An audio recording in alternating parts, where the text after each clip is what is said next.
వచ్చే ఎన్నికల్లో గెలిపే లక్ష్యంగా అధికార పార్టీ అభ్యర్థుల మార్పు కొనసాగుతోందా?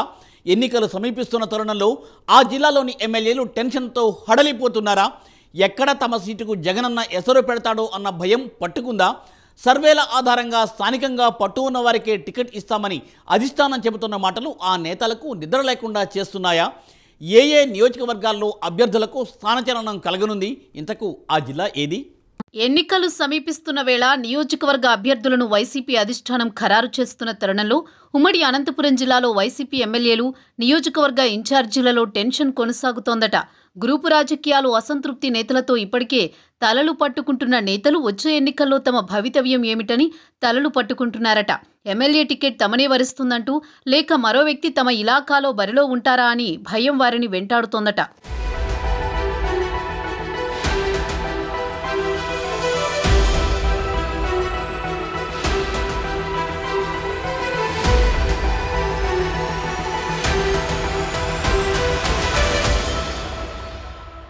ఉమ్మడి అనంతపురం జిల్లాలో మొత్తం 14 నియోజకవర్గాలున్నాయి. గత ఎన్నికల్లో 12 నియోజకవర్గాల్లో వైసీపీ అభ్యర్థులు గెలుపొందగా 2 చోట్ల టీడీపీ గెలుపు సాధించింది.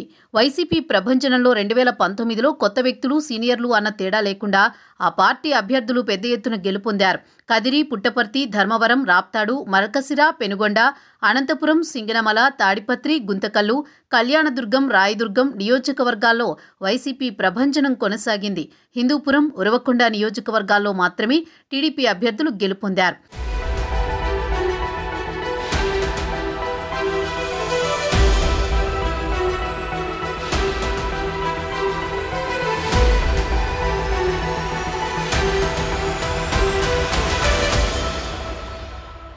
అయితే వచ్చే ఎన్నికల్లోనూ పెద్ద ఎత్తున అసెంబ్లీ సీట్లను గెలవాలని యోచిస్తున్న తరుణంలో పలు స్థానాల్లో కొత్తవారికి అవకాశం ఇవ్వాలని అధిష్టానం భావిస్తోందట. ఇప్పటికే హిందూపూర్ సమన్వయకర్తగా ఉన్న ఎమ్మెల్సీ ఇక్బాల్ అహ్మద్ బాధ్యతల నుంచి తప్పించి కురుప దీపికారెడ్డిని సమన్వయకర్తగా నియమించారు.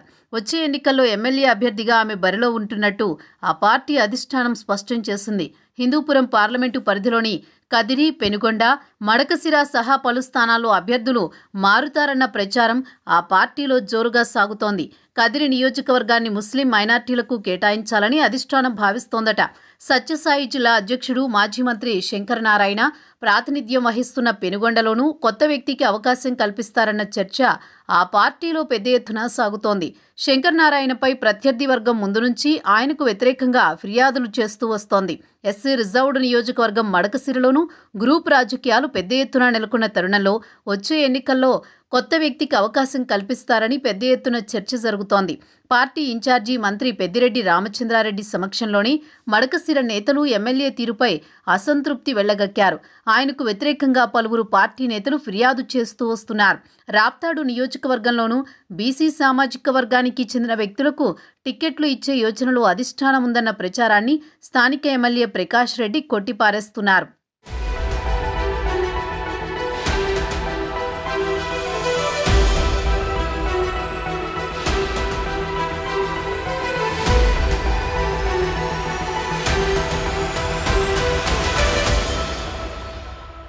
వచ్చే ఎన్నికల్లో రాప్తాడు నుంచి తానే బరిలో ఉంటానని ఎమ్మెల్యే ప్రకాష్ రెడ్డి మీడియా సమావేశంలో స్పష్టం చేశారు. ఇటీవల టికెట్ల విషయంపై పార్టీ అధిష్టానంతో చర్చలు జరిపి వచ్చినట్లు తెలుస్తోంది.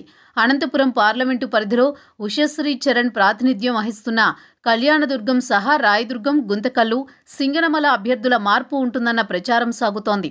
వచ్చే ఎన్నికల్లో సింగనమలలో ఎమ్మెల్యే జొన్నలగడ్డ పద్మావతి, అనంతపురంలో అనంత వెంకట్రామిరెడ్డి బరిలో ఉంటారని వారి అనుచరులు చెబుతున్నప్పటికీ అధిష్టానం నుంచి ఎలాంటి నిర్ణయం వెలువడుతుందో అన్న టెన్షన్ ఆ పార్టీ వర్గాల్లో నెలకొంది.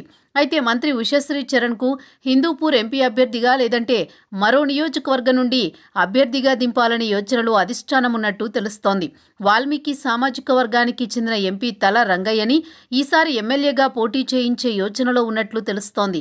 అధిష్టానం తాజాగా తీసుకుంటున్న నిర్ణయాలతో ఎమ్మెల్యేల్లో టికెట్ల గుబులు మొదలైంది.